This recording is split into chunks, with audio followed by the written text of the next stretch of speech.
Spring football is over. School's out for the summer. Doesn't matter. Football is always in session here on MaxPreps.com and CBS Sports. The 2015 high school football season, it is just around the corner, ladies and gentlemen. And MaxPreps is releasing their top 25 teams in the entire nation. And here to help with that is National Football Editor Steve Spiewak, who joins us now. I'm Ryan Bass. Steve, let's look at the last 5 in, starting with South Panola, last year's 6A state title winner. Yet they cracked the top 25 despite a key injury. Yeah, you know, this is a team that was the defending Class 6A state champion last year, and they were primed for maybe a top 10, top 15 ranking, but they lost their star quarterback, Tyler Pogue, due to injury this spring. He tore his ACL, and his timetable is a little uncertain.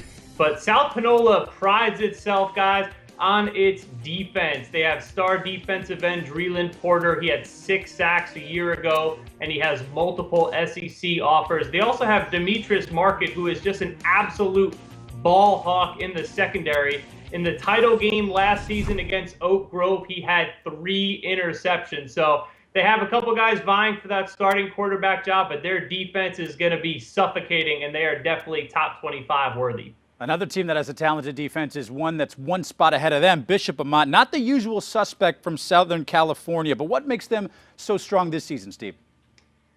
Yeah, you know, this is not Long Beach Poly or Serra or Mater Dei. This is a program that under head coach Steve Haggerty has really come on in the last couple seasons, and they have an unusual luxury in the high school football world. They have 2 returning quarterbacks that each have significant varsity experience in Damian Garcia and Ryder Ruiz. Last season, Ruiz stepped in for Garcia when Garcia went down with an injury, and they each ended up the season with over 1,800 yards.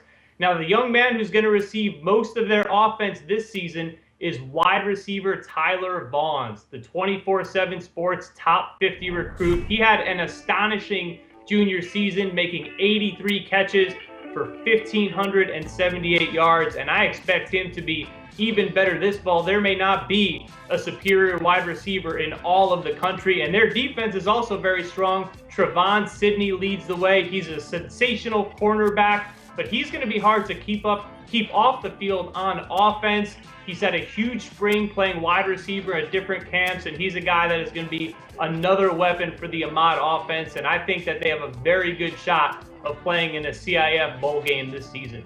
Another team with talented wide receiver would be CLAY-CHALKVILLE, who you have here at number 21. They went 15-0 last year, and I mentioned receiver, Alabama commit TJ Simmons, the best of the bunch. You know they're going to be able to contend with that guy there, aren't they?